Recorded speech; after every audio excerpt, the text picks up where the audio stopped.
بسم الله الرحمن الرحيم. إن الحمد لله نحمده ونستعينه ونستغفره ونعوذ بالله من شرور أنفسنا ومن سيئات أعمالنا. من يهده الله فلا مضل له ومن يضلل فلا هادي له، وأشهد أن لا إله إلا الله وحده لا شريك له، وأشهد أن محمدا عبده ورسوله صلى الله عليه وعلى آله وسلم.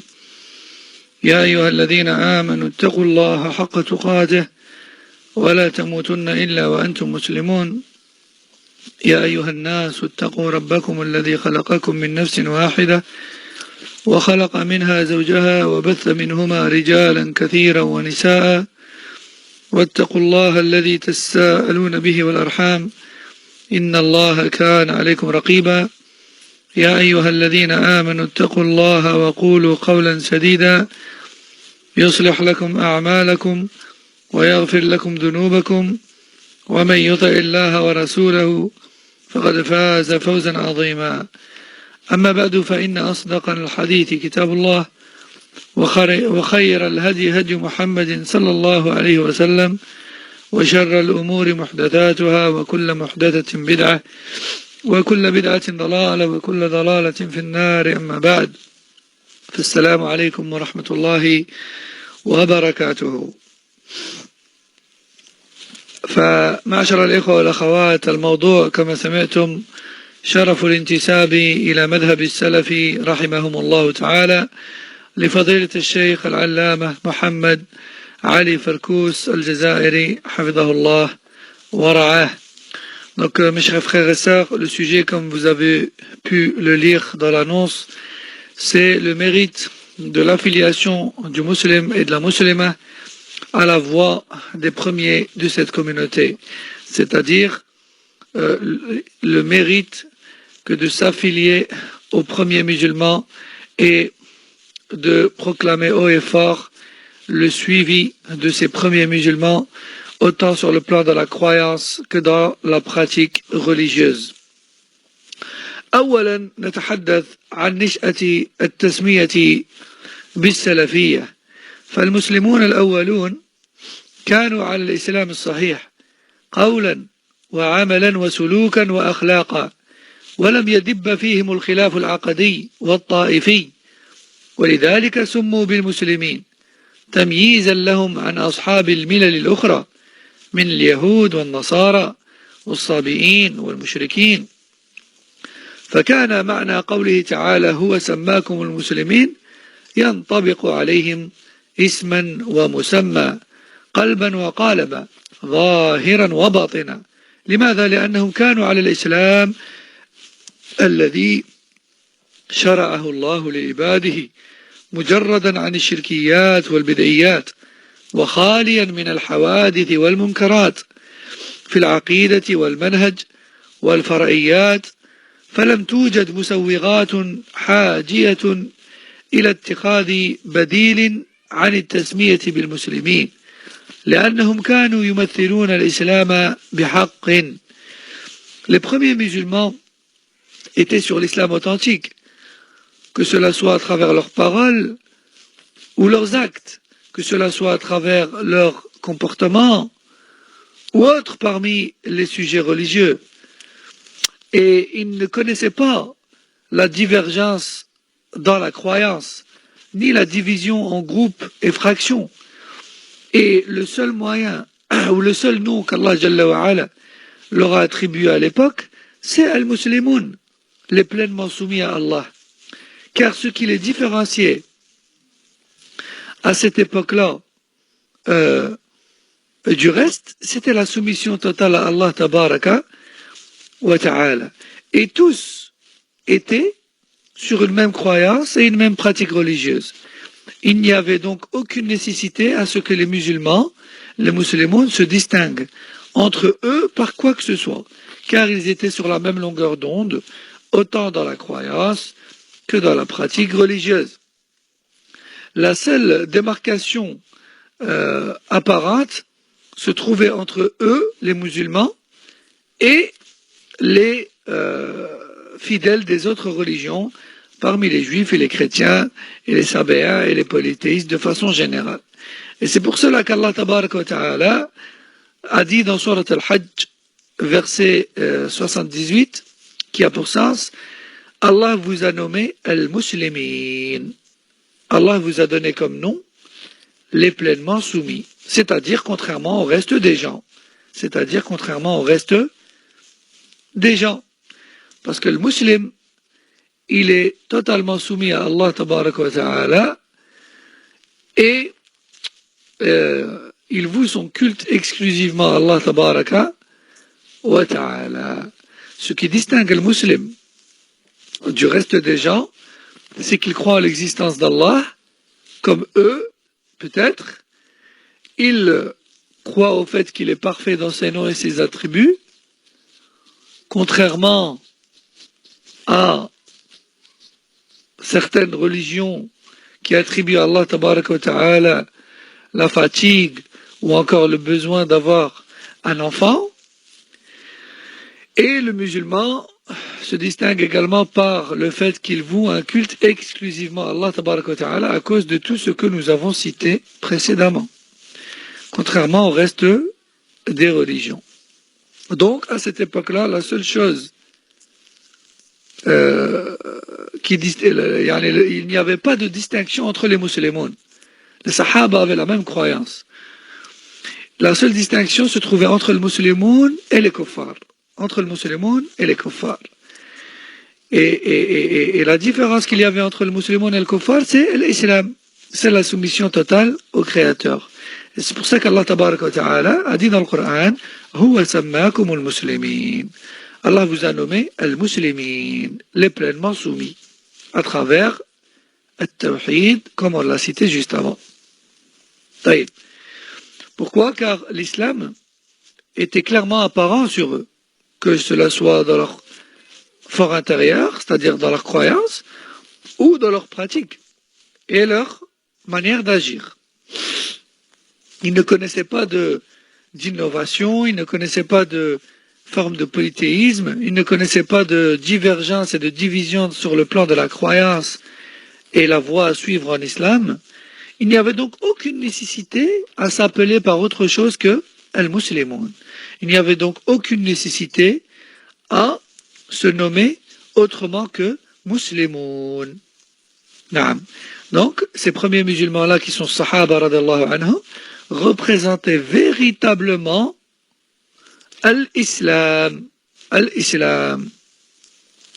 لكن بعد ظهور الاختلافات العقدية والانحرافات السلوكية بين عموم المسلمين تمخض عنها وجود فرق مختلفة عقدية متناحرة من خوارج وشيعة وقدرية وجهمية ومعتزلة وأشعرية وغيرهم، كل منها تدعي الحق وأنها على الهدى والسير على نهج الكتاب والسنة، وترمي غيرها بالزيغ والضلال والانحراف عن سواء السبيل، مع أنها جميعا تفتقر إلى الاتصاف بالوصف الذي بينه النبي صلى الله عليه وسلم مخبرا أمته عن حال هذه الفرق، فقال صلى الله عليه وسلم: تفترق هذه الأمة على 73 فرقة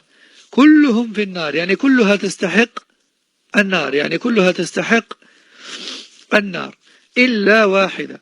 قالوا: وما تلك الفرقة يا رسول الله؟ قال: ما أنا عليه اليوم وأصحابي. فكان جوابه صلى الله عليه وسلم منصبا على تعيين الوصف دون الموصوف، ذلك الوصف الذي يفصح عن دلالة واضحة في أن النجاة إنما تعم كل من اتصف بأوصاف الفرقة الناجية إلى قيام الساعة، وليست قاصرة الاختصاص بمن تقدم بدليل قوله صلى الله عليه وسلم: لا يزال من أمتي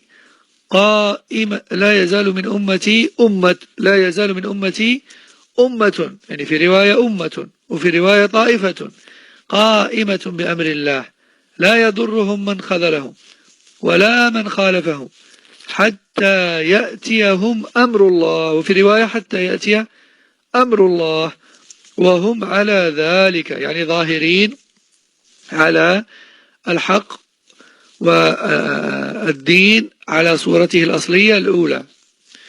طيب, au fur et à mesure que le temps passait, la communauté musulmane a commencé à connaître des divergences et des divisions dans la croyance et dans la voie à suivre en islam. Ainsi, les musulmans se sont mis petit à petit à se diviser malheureusement en fractions et en groupes, sortant ainsi de la ligne droite et du chemin principal qui est celui que Mohammed sallallahu alayhi wa sallam et ses compagnons nous ont laissé derrière eux. Je répète, les groupes et les sectes qui ont fait leur apparition avec de nouvelles croyances et de nouvelles pratiques ont quitté la ligne droite et le chemin principal sur lequel nous a laissé Mohammed sallallahu alayhi wa sallam et ses compagnons. C'est eux qui ont quitté le chemin principal vers des sentiers ténébreux et tous plus dangereux les uns que les autres. Et qu'est-ce qui fait tomber dans ces sentiers? Ce sont les croyances et les pratiques innovées, contredisant ainsi l'islam authentique sous sa forme première. Et ces fractions et ces groupes et ces sectes qui ont fait leur apparition, toutes se combattent et s'affrontent les unes les autres et toutes se considèrent égarées les unes les autres. Et certaines d'entre elles vont même jusqu'à se considérer kuffar les uns les autres, tels que le Khawarij, ou encore le Shia, ou encore le Qadariya, le Jahmiya, le Mu'tazila, l'Ash'ariya et d'autres groupes encore. Et chacun de ces groupes prétend détenir la vérité. Et chacun d'entre eux prétend suivre le chemin principal, qui est basé sur le Coran et la sunna du prophète sallallahu alayhi wa sallam. Et de ce fait, vu que chacun d'entre eux se voit sur le Coran ou la sunna, ils considèrent les autres comme ne l'étant pas. Et donc traitent les autres d'égarés, voire même de mécréants. Naam. Alors que tous malheureusement, sont menacés par la parole du prophète sallallahu alayhi wa sallam, ma communauté se divisera en 73 principales fractions, et toutes mériteront l'enfer. Toutes mériteront l'enfer. Pourquoi? À cause des innovations. Le prophète sallallahu alayhi wa sallam a dit, toute innovation religieuse est égarement, et tout égarement est voué au feu. Donc je reprends le hadith. Ma communauté se divisera en 73 principales fractions, et toutes mériteront le feu de l'enfer, sauf une seule d'entre elles. Laquelle, ô messager d'Allah? Ce sur quoi je suis moi aujourd'hui et mes compagnons. Effectivement, vous pouvez remarquer qu'il n'a pas désigné de personne, mais plutôt il a cité une description. Il a cité une description de personnes et non pas des personnes. Pourtant, la question c'est, qui sont-ils, ô messager d'Allah? Et le prophète sallallahu alayhi wa sallam de répondre, ce sur quoi je suis et mes compagnons. Il ne pensait pas que le prophète sallallahu alayhi wa sallam a répondu avec imprécision. Pas du tout. Le prophète sallallahu alayhi wa sallam a donné une description de personnes et non pas des personnes. Car il est bien plus précis de citer une description à laquelle ceux qui veulent être sauvés du feu doivent répondre, plutôt que d'énumérer des noms et des personnes. Donc le prophète sallallahu alayhi wa sallam, je répète, a répondu avec la description des gens sauvés, du groupe sauvé, et non pas avec des noms de personnes. Ainsi, cette description permettra à quiconque de se reconnaître jusqu'à la fin des temps. Jusqu'à la fin des temps. Et ça nous permet aussi de comprendre que le groupe sauvé existera toujours jusqu'à la fin des temps. Et que cela n'est pas restreint à une période ou à une époque ancienne passée. Hein? Car on entend parfois des paroles fausses comme « Ah, les vrais musulmans, ils sont partis, il n'y en a plus. Ah, les gens qui sont sur le vrai chemin, ils n'existent plus. Ils sont morts depuis longtemps. Ah, l'islam authentique sous sa forme première n'existe plus. Ah, ceux qui étaient vraiment sur la même croyance et la même pratique que Mohammed sallallahu alayhi wa sallam et ses compagnons n'existent plus. » C'est faux. Le prophète sallallahu alayhi wa sallam a dit ce sur quoi je suis moi aujourd'hui et mes compagnons. Et comme vous allez le voir dans le hadith juste après, le prophète sallallahu alayhi wa sallam a dit il restera toujours jusqu'à la fin des temps un groupe parmi ma communauté sur la religion de vérité. Ni ceux qui tentent de les trahir de l'intérieur de la communauté musulmane, ni ceux qui tentent de les attaquer et de leur porter préjudice de l'extérieur de la communauté musulmane ne parviendront à les atteindre. Et ils resteront ainsi clairement apparents sur le Coran ou le Sunna et la compréhension des premiers jusqu'à la fin des temps. Jusqu'à la fin des temps. ومنه يتبين بوضوح أن كل متأخر عن الحقبة الزمنية التاريخية المختصة بأهل القرون المفضلة الواردة في قوله صلى الله عليه وسلم خير الناس قرني ثم الذين يلونهم ثم الذين يلونهم وهي زمن السلف الصالح والتزم مذهبهم ومنهجهم في الاعتقاد والعمل الفقهي يكون سلفيا ويطلق عليه هذه التسمية لالتزامه باتباع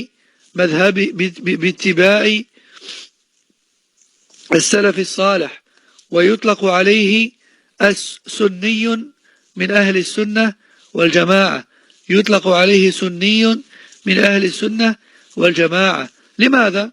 لالتزامه بالسنة ومجانبته للبدعة ويطلق عليه أثري أي من أهل الحديث والأثر لاعتنائه بالحديث النبوي رواية ودراية وتطبيقا وعملا وسلوكه لهديه صلى الله عليه وسلم ظاهرا وباطنا واشتغاله بآثار الصحابة رضي الله عنهم تمييزا وفهما واحتجاجا كما يوصف بالغريب. لماذا؟ لأنه يصلح إذا فسد الناس يعني يصلح نفسه في حين أن الناس يفسدون لقوله صلى الله عليه وسلم بدأ الإسلام غريبا ثم يعود غريبا كما بدأ فطوبى للغرباء. وقيل يا رسول الله ومن الغرباء؟ قال الذين يصلحون إذا فسد الناس. وفي حديث آخر هم أناس صالحون قليل في أناس سوء كثير من يعصيهم أكثر ممن يطيعهم. وإنما يصلح لأنه اتصف بالوصف المعين للفرقة الناجية في قوله صلى الله عليه وسلم ما أنا عليه اليوم وأصحابي. Ainsi, nous comprenons clairement que toute personne et toute époque qui est survenue après celle de Sahaba radiallahu anhum et de Tabi'in et de Atba' Tabi'in doit prendre pour exemple ces trois générations. Tous ceux qui sont arrivés après Sahaba et Tabi'in et Atba' Tabi'in doivent les prendre pour exemple dans tous les fondements de la religion. Naam. Car le prophète sallallahu alayhi wa sallam a dit les meilleurs des gens, donc il a fait leur éloge et nous a garanti leur droiture. Il a fait leur éloge et nous a garanti leur droiture. Il a dit alayhi salatu wassalam, les meilleurs des gens sont ceux de ma génération, Sahaba, puis celle qui les suit, Tabi'in, leurs élèves, puis celle qui les suit, atba' tabi'in, les élèves de leurs élèves. Donc, Sahaba, et Tabi'in, et Atba' Tabi'in, qui sont les trois premières et les meilleures des générations de l'islam, ce sont eux, as-salafus salih. Ce sont eux, as-salafus salih. Et ce sont eux, la référence et les premiers de Ahl Sunnah wal Jama'a. Et ce sont eux que l'on doit à tout prix suivre en tant que musulmans sur tous les plans, sans exception, que cela soit dans la croyance ou la pratique religieuse. Et quiconque suit as-sahaba et tabi'in et atba' tabi'in dans tous les domaines de la religion, croyance et pratique religieuse à la lettre, alors, qu'il le veuille ou non, il est salafiyun. Il est salafiyun. C'est-à-dire, il est adepte et suiveur des salafs, c'est-à-dire des premiers de la communauté. Et pourquoi est-ce qu'il est nommé salafiyun? Car il a suivi à la trace as-salafus salih, les pieux prédécesseurs. Et de ce fait, cette personne est considérée comme salafi ou encore comme sunni, suiveur à la trace de la sunna, sunni parmi les gens de la sunna et du groupe. Pourquoi? Car il s'attache au groupe de vérité et il s'écarte de toute innovation religieuse. Il est également surnommé athariyun, suiveur des textes premiers. Suiveur des textes des premiers. Pourquoi? Car les gens de la sunna donnent beaucoup d'importance aux textes, aux sources et aux preuves. Et ils ne suivent rien en matière de religion sans texte, sans preuve et sans source. Non. Les gens de la sunna s'intéressent beaucoup aux hadiths, autant sur le plan de la mémorisation et de la connaissance et de la découverte des différents hadiths.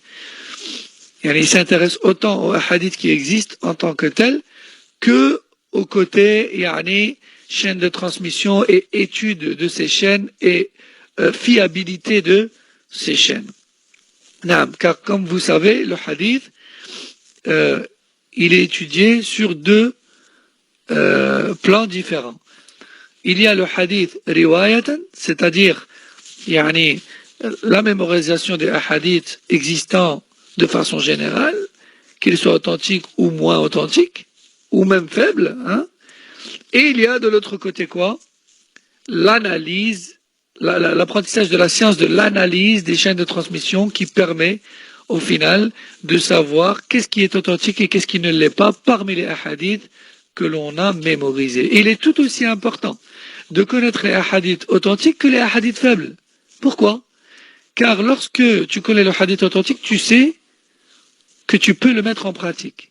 Et lorsque tu connais tel hadith et que tu sais qu'il est faible, tu sais qu'il ne faut pas le mettre en pratique.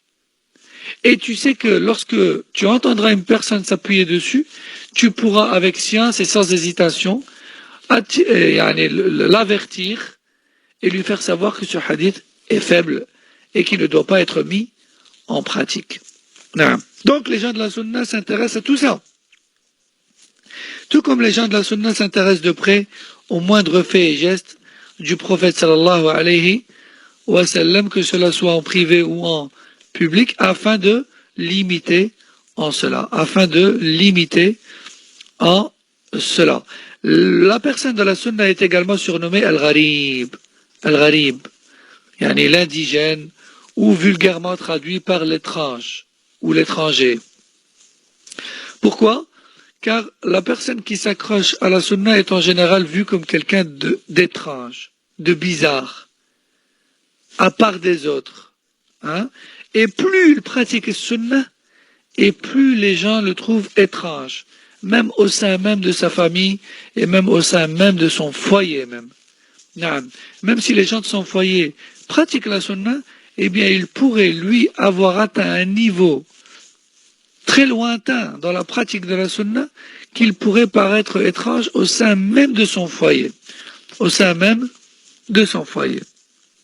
Le prophète sallallahu alayhi wa sallam a dit, l'islam a commencé comme étant étrange aux yeux des gens, et il redeviendra étrange à la fin des temps.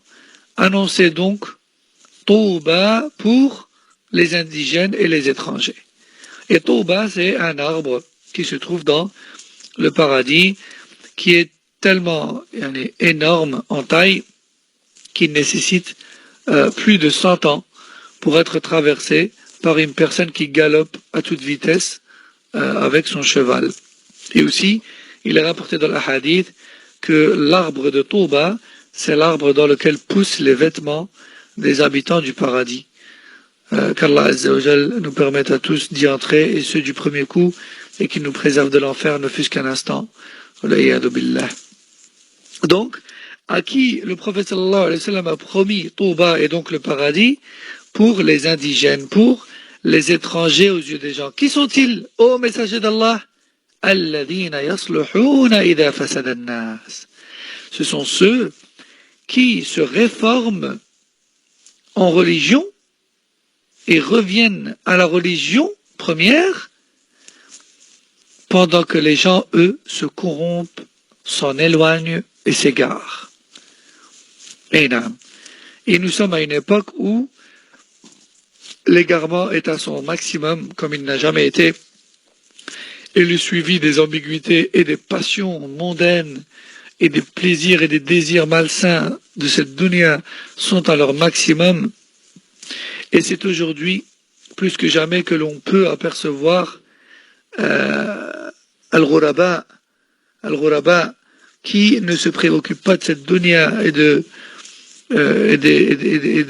ses plaisirs éphémères, et pire encore, les malsains d'entre eux, les plaisirs malsains d'entre eux, et qui se réforment pendant que les gens, eux, sont aveuglés par ad-dunya. Dans un autre hadith, qui sont les indigènes ô messager d'Allah?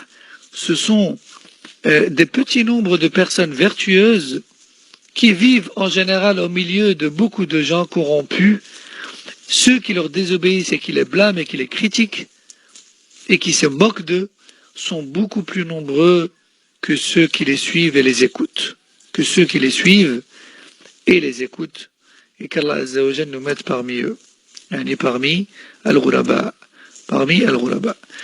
Et maintenant une question se pose, qu'est-ce qui leur a permis d'être indigènes, et qu'est-ce qui leur a permis d'être des Ghuraba et donc de mériter le paradis?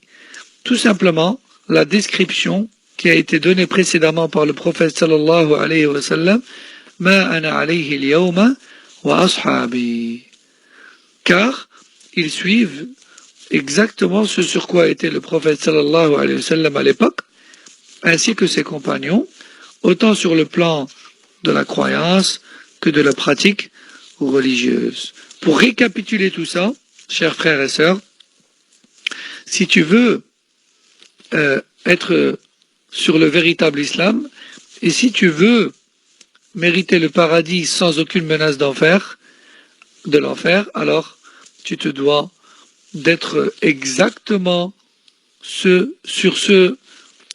quoi était Mohammed sallallahu alayhi wa sallam et ses compagnons, que ce soit dans la aqidah ou le tawhid, ou encore dans la manière de pratiquer l'islam.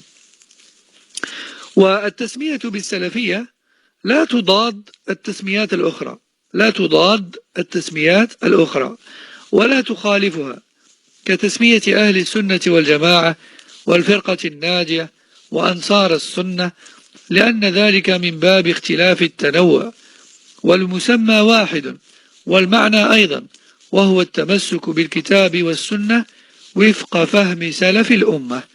Aussi, c'est pourrait qu'une personne se demande, oui, mais pourquoi les gens de la Sunna, ils ont plusieurs noms?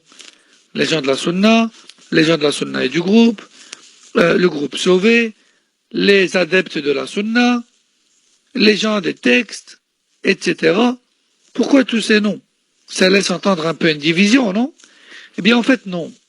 Ce sont, en fait, des noms qui font allusion à des descriptions particulières de ce groupe. Et donc, c'est comme plusieurs descriptifs d'un même groupe, et non pas de plusieurs mouvances au sein d'un même groupe. Les gens de la Sunna ont été nommés gens de la Sunna car ils sont accrochés à la voix du prophète sallallahu alayhi wa sallam, qui est sunnah. Et ils sont nommés Ahl al-Jama'a, les gens du groupe, car ils sont unis autour de cette sunnah. Ils sont appelés les gens, plutôt les groupes sauvés, car ils sont sauvés du feu, dû à leur suivi de ce sur quoi était le prophète sallallahu alayhi wa sallam et ses compagnons.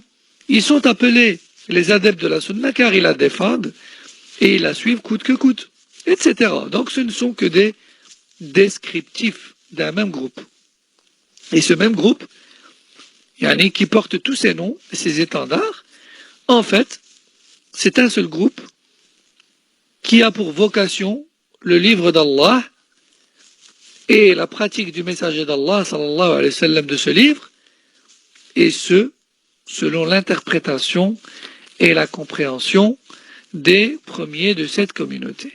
On ne peut pas se permettre de comprendre les versets du Coran et les paroles du prophète sallallahu alayhi wa sallam comme bon nous semble, car chacun a son cerveau, et chacun son optique, et chacun sa vision, et chacun sa compréhension. Par contre, si on se met tous d'accord pour comprendre la parole d'Allah et de son messager, comme l'ont comprise les premiers de cette communauté, à savoir les sahaba à qui cela a été enseigné, on ne peut que tomber d'accord.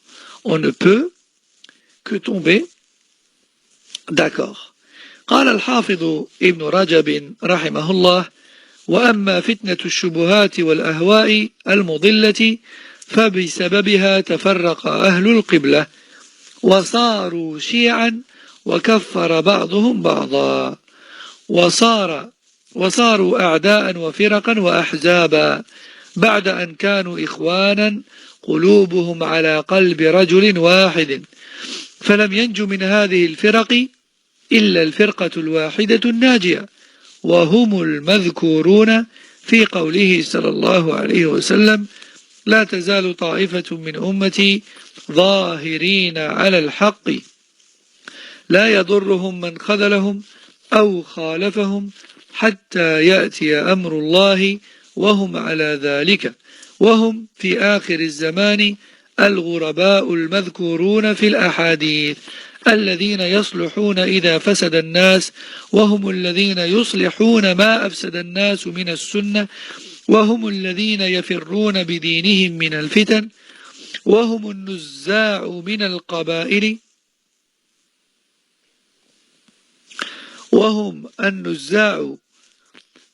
القبائل لأنهم قلوا، فلا يوجد في كل قبيلة منهم إلا الواحد والاثنان، وقد لا يوجد في بعض القبائل منهم أحد، كما كان الداخلون في الإسلام في أول الأمر كذلك، وبهذا فسر الأئمة هذا الحديث. Écoutez attentivement cette parole de l'Hafid ibn Rajab, rahimahullah. Il dit: la communauté musulmane a connu malheureusement une grande division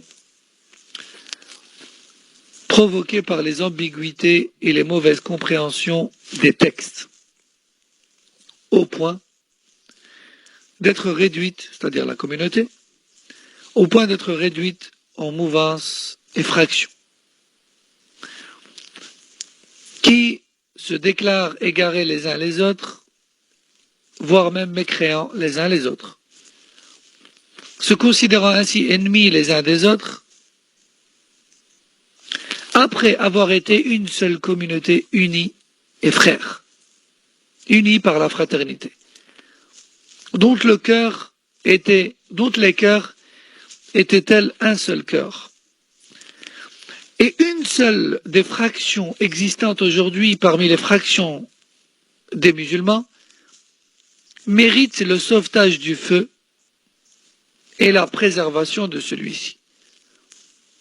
Et ce groupe est celui qui a été cité par le prophète sallallahu alayhi wa sallam dans sa parole: restera toujours un groupe parmi ma communauté clairement apparent sur la vérité et l'islam sous sa forme première, ni ceux qui tentent de les trahir de l'intérieur de la communauté, parmi les gens de bid'a, ni ceux qui tentent de leur porter préjudice et de les attaquer de l'extérieur de la communauté, parmi le kuffar, ne parviendront à les atteindre véritablement. Ils resteront ainsi clairement apparents sur la vérité et l'islam premier jusqu'à la fin des temps. Fin du hadith. Je continue la parole de l'Hafid ibn Rajab qui dit, et à la fin des temps, ce petit groupe de vérité sera considéré comme indigène et étrange. Pourquoi? Car, comme le prophète sallallahu alayhi wa sallam a dit, ils se distingueront du reste des gens par la réforme de leur personne pendant que le reste des gens se corrompent.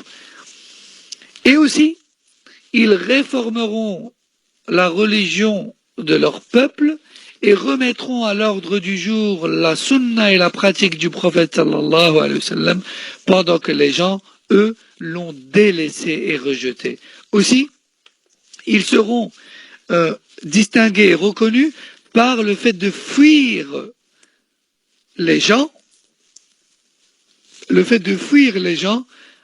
et de se retirer du peuple afin de préserver leur religion et la sunna du prophète sallallahu alayhi wa sallam sur laquelle ils sont.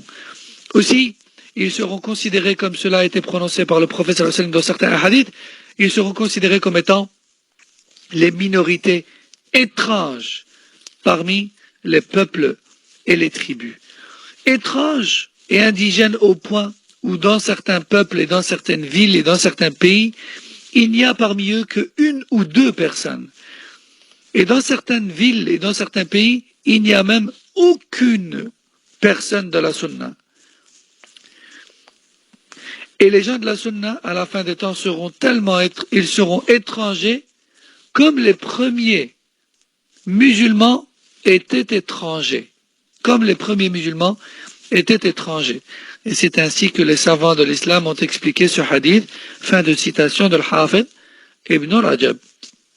Certains savants ont également expliqué d'ailleurs que ce hadith veut dire que l'islam a commencé étrange aux yeux des gens, puis s'est propagé, a pris de l'ampleur et a été reconnu sur terre, suite à quoi il redeviendra étrange, et ses suiveurs, ou du moins les suiveurs de l'islam authentique minoritaires, puis de nouveau il reprendra de l'expansion et de l'ampleur dans le monde entier, comme nous sommes d'ailleurs en train de voir le début de cela à notre époque.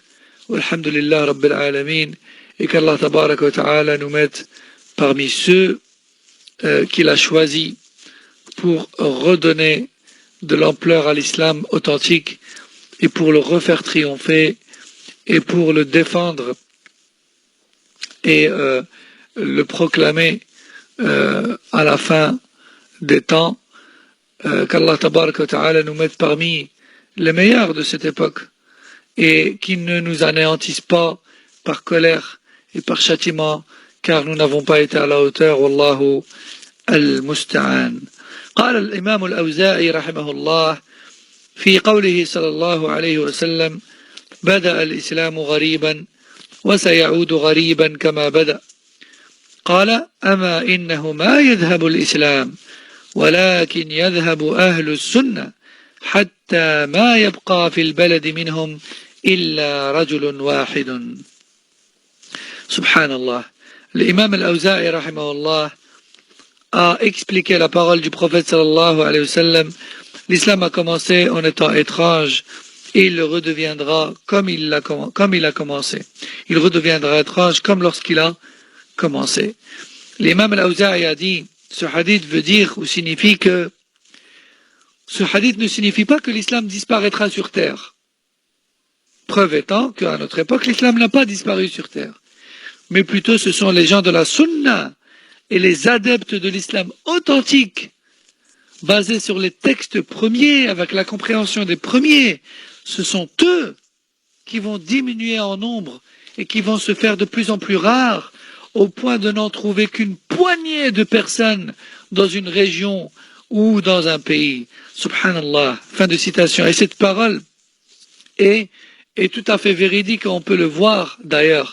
Car, subhanallah, à notre époque, dans une ville tout entière, on dénombre parfois à peine quelques dizaines de salafis. Voire, allez, au mieux, peut-être une centaine, peut-être quelques centaines, au mieux, peut-être un millier. Peut-être. Hein? Car lorsqu'il y a un séminaire ou un événement salafi, certes, on voit beaucoup de gens, mais au final, une mosquée d'une capacité de quelques milliers de personnes les contient sans problème. Donc, ça veut tout dire. ولهذا المعنى يوجد في كلام السلف. Et encore, cette mosquée qui a la capacité de quelques milliers de personnes et qui les contient tous, accueille ce jour-là des salafis d'ailleurs également. Donc, ça nous montre à quel point est-ce que les gens de la sunna se font rares. Et soient reconnaissants envers Allah tabaraka wa ta'ala de t'avoir mis parmi les suiveurs de cet islam authentique à une époque où il n'offre pas ce cadeau et il ne fait pas cette faveur à tout le monde. Car seuls ceux qui le méritent ont cette faveur de la part d'Allah tabaraka wa ta'ala. ولهذا المعنى يوجد في كلام السلف كثيرا مدح السنة ووصفها بالغربة ووصف أهلها بالقلة. فكان الحسن البصري رحمه الله تعالى يقول لأصحابه يا أهل السنة ترفقوا رحمكم الله فإنكم من أقل الناس. وقال يونس ابن عبيد ليس شيء أغرب من السنة وأغرب منها من يعرفها. وروي عنه أيضا يعني عن يونس بن عبيد أنه قال أصبح من إذا عرف السنة فعرفها غريبا وأغرب منه من يعرفها. وعن سفيان الثوري رحمه الله أنه قال استوصوا بأهل السنة خيرا فإنهم غرباء. Ainsi, nous trouvons dans les paroles des salafs beaucoup d'éloges sur ces étrangers et ces indigènes suiveurs de la sunna à notre époque et à toute époque d'ailleurs. On trouve par exemple la parole de Hassan al-Basri rahimahullah qui disait « Ô vous les gens de la sunna, soyez doux et miséricordieux entre vous, soyez doux, ne soyez pas durs, soyez doux entre vous, car vous êtes une infime minorité parmi l'humanité. Soyez doux entre vous, et non pas durs, qu'Allah vous fasse miséricorde, car vous êtes une minorité parmi les humains. Subhanallah. Cette parole, elle doit normalement nous toucher, car nous sommes une infime, car on est une petite minorité parmi les milliards de gens sur Terre. Nous sommes une minorité à être sur l'islam, à être dans l'islam, et on est une minorité à s'acharner et à s'attacher à l'islam authentique, et non pas n'importe quelle mouvance s'affiliant à tort et à travers à l'islam. Yunus ibn Ubayd rahimahullah disait il n'y a rien de plus étrange que la sunna, et plus étrange qu'elle encore celui qui la connaît et qui la pratique. Il disait aussi aujourd'hui celui qui connaît la sunna est considéré comme étrange, et plus étrange que lui encore celui qui l'enseigne. Sufyan al-Thawri rahimahullah lui disait prenez soin des gens de la sunna autour de vous, car vous êtes des indigènes et des étrangers aux yeux des gens, et des gens étranges. Vous êtes des personnes étranges aux yeux des gens. Et nam. ومراد هؤلاء الأئمة بالسنة طريقة النبي صلى الله عليه وسلم التي كان هو وأصحابه عليها السالمة من الشبهات والشهوات. ولهذا كان الفضيل ابن عياض رحمه الله يقول: أهل السنة من عرف ما يدخل بطنه من حلال، وذلك لأن أكل الحلال من أعظم خصال السنة التي كان عليها النبي صلى الله عليه وسلم وأصحابه رضي الله عنه. نعم. Et ce que ces imams de la sunna voulaient dire par la sunna, c'est de façon générale la voie et le chemin principal et la ligne droite sur laquelle nous a laissé Mohammed sallallahu alayhi wa sallam et ses compagnons. Ce chemin droit qui ne contient aucune ambiguïté religieuse, ni passion, et aucun égarement et aucune division. Car les égarements et les ambiguïtés et les divisions, elles ont été causées par les sentiers et les petits chemins de part et d'autre de cette ligne droite et de ce chemin droit et de cette route principale. Naam. Car beaucoup de gens disent: ouais, mais vous, quand vous dites salafi, salafi, vous divisez la communauté. Non. Le salafi, c'est celui qui suit salaf. Et salaf, c'est Rasulullah sallallahu alayhi wa sallam et Abu Bakr et Omar. Et eux, ils nous ont laissés sur un chemin principal, sur une grande route, si je peux dire ça comme ça. Ce sont les gens de la Bid'a qui, après eux, ont décidé de tracer d'autres petits sentiers et d'autres petits chemins de part et d'autre. Donc, le manhaj al-salafi, c'est un chemin, c'est un manhaj, c'est un chemin, c'est une voie principale. Même la division et le sectarisme a été créé par les gens qui ont décidé de quitter ce chemin principal et cette route principale que nous a laissé Mohammed sallallahu alayhi wa sallam et ses compagnons. Et la sunna donc, c'est ce chemin principal, c'est cette voie, c'est cette croyance, c'est cette pratique, c'est cette manière de faire de Mohammed sallallahu alayhi wa sallam et de ses compagnons. Aussi, on trouve la parole de Al-Fudayl ibn Iyad rahimahullah qui disait: les gens de la sunna sont ceux qui savent parfaitement la nature licite de ce qu'ils absorbent, Dit autrement, les gens de la sunna ne se nourrissent et ne s'abreuvent que de ce qui est halal. Pourquoi? Car l'une des principales caractéristiques du prophète sallallahu alayhi wa sallam et de ses compagnons, c'était de ne se nourrir qu'avec du halal. Donc on voit bien que quoi? Que les gens de la sunna ne font aucune distinction entre les actes du prophète sallallahu alayhi wa sallam. Que cela soit de l'ordre de la croyance ou des pratiques religieuses, même dans les choses qui peuvent, je dis bien qui peuvent, paraître banales aux yeux d'un ignorant, qui peuvent paraître banales aux yeux d'un ignorant tel que le fait d'être difficile et strict dans la nature de ce que l'on mange ou boit, est-ce que c'est licite ou illicite, eh bien cela faisait également partie de ce qui captait toute l'attention du prophète sallallahu alayhi wa sallam et de ses compagnons et également de leurs suiveurs à la trace. نعم. ثم صار في عرف كثير من العلماء المتأخرين في عرف كثير من العلماء المتأخرين من أهل الحديث وغيرهم السنة عبارة عما سلم من الشبهات والاعتقادات، خاصة في مسائل الإيمان بالله وملائكته وكتبه ورسله واليوم الآخر، وكذلك مسائل القدر وفضائل الصحابة.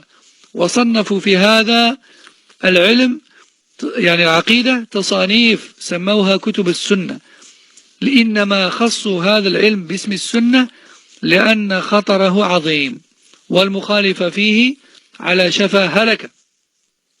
وأما السنة الكاملة فهي الطريقة السالمة من الشبهات والشهوات، كما قال الحسن ويونس بن عبيد وسفيان والفضيل وغيرهم. ولهذا وصف أهلها يعني أهل السنة بالغربة في آخر الزمان لقلتهم وعزتهم في هذا الزمان. انتهى كلام الفضيل رحمه الله. Et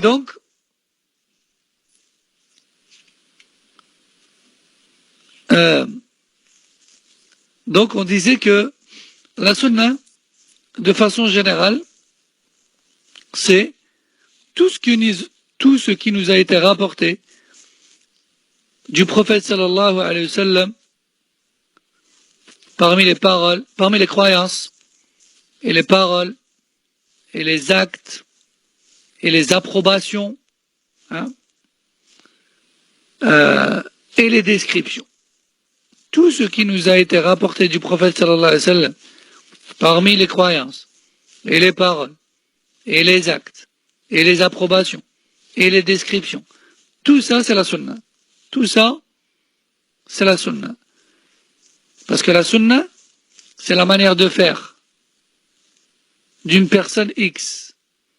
Et la sunna en islam c'est la manière de faire de Muhammad ibn Abdullah ibn Abdul Muttalib sallallahu alayhi wa sallam. La sunna en islam c'est la manière de faire de Rasulullah sallallahu alayhi wa sallam. Et cette sunna de façon générale qui englobe toutes les paroles et les actes, etc., est obligatoire à suivre de façon générale. Car Allah tabaraka wa ta'ala dit وَمَا آتَاكُمُ الرَّسُولُ فَخُذُوهُ وَمَا نَهَاكُمْ عَنْهُ فَانْتَهُوا. Ce que le messager vous a apporté de ma part, prenez-le et mettez-le en pratique. Et ce qu'il vous a interdit, délaissez-le. De façon générale, c'est ça la sunna. Mais, à un certain moment, lorsque certaines sectes ont pris de l'ampleur et ont commencé à égarer les gens dans certains sujets religieux, les ulama les ont combattus et ont lutté contre leurs innovations en écrivant des livres auxquels ils ont donné comme titre As-Sunnah. As-Sunnah. Et dans ces livres-là, ils n'ont pas parlé de tout ce qui compose la Sunnah.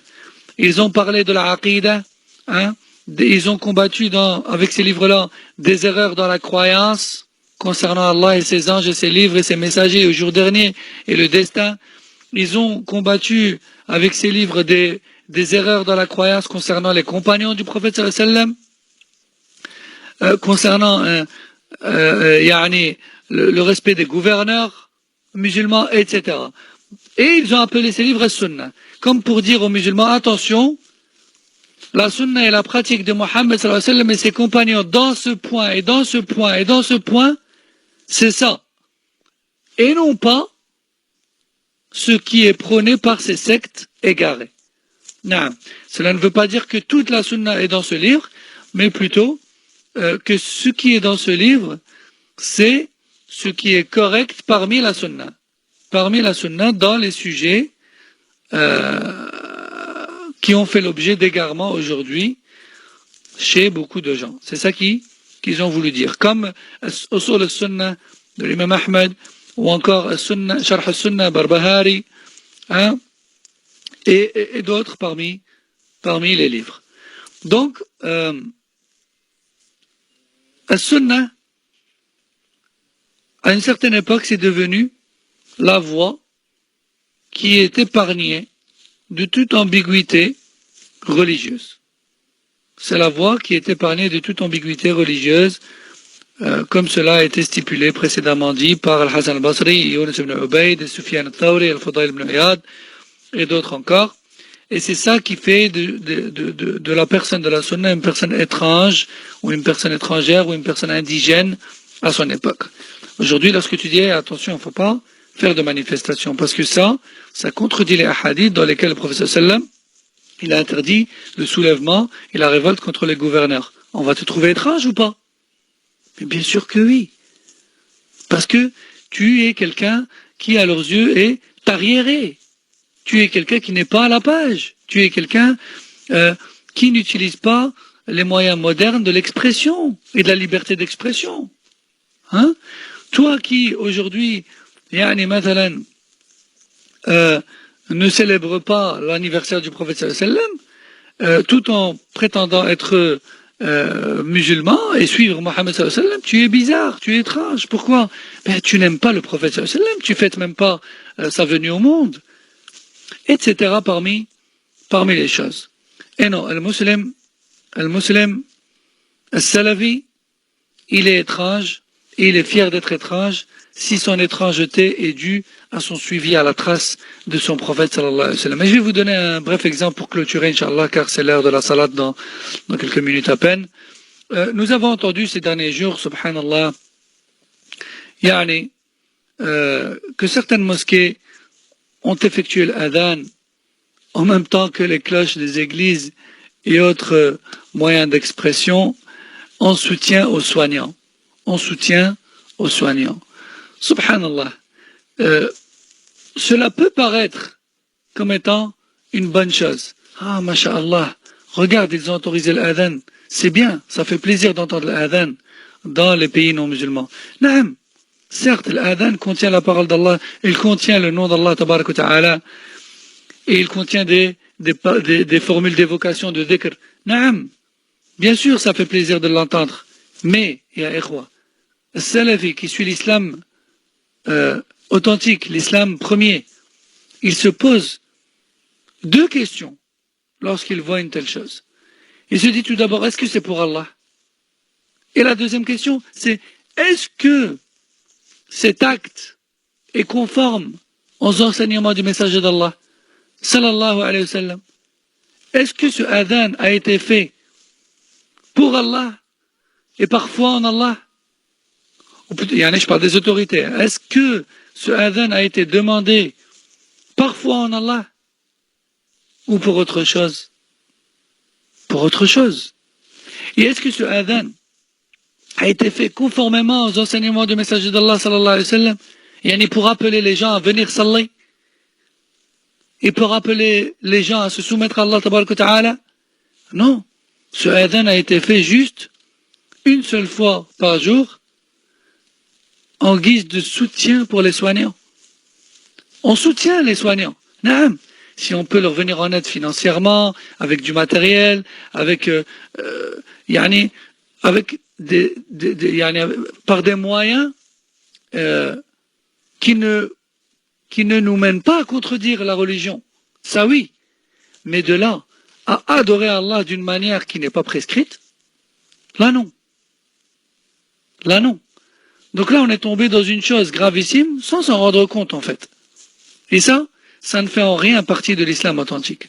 On fait l'adhan pour appeler les gens à saller ou pour leur dire c'est l'heure à leur prier. Hein? Et puis lorsqu'on voit que l'adhan fait l'objet de polémiques et diabolisé de toutes parts, et puis que du jour au lendemain, mashallah, on fait l'adhan pour soutenir les soignants, il y a un grand point d'interrogation. Fut un temps, si ton enfant disait Allahu Akbar à l'école, il était convoqué, ses parents convoqués, avertissement et tout ce qui s'ensuit. Et puis aujourd'hui, il faut faire l'adhan pour les soignants. Enfin, voilà. Je n'appelle à aucune haine. J'invite juste mes frères et sœurs à se réveiller, à se poser la question, est-ce que tout ce que nous faisons est conforme à l'islam authentique? Naam. Et cet islam doit être pratiqué tel qu'il nous a été transmis par le prophète sallallahu alayhi wa sallam de la part d'Allah tabaraka wa ta'ala, et non pas comme bon nous semble. Wallahu a'lam. Et je vous dis à demain, Inch'Allah, pour la suite. Subhanakallahumma wa bihamdik. Ashhadu an la ilaha illa anta astaghfiruka wa atubu ilayk. Wa sallallahu wa sallam wa baraka ala nabiyyina Muhammad wa ala alihi wa sahbihi. Assalamu alaykum wa rahmatullahi wa barakatuh.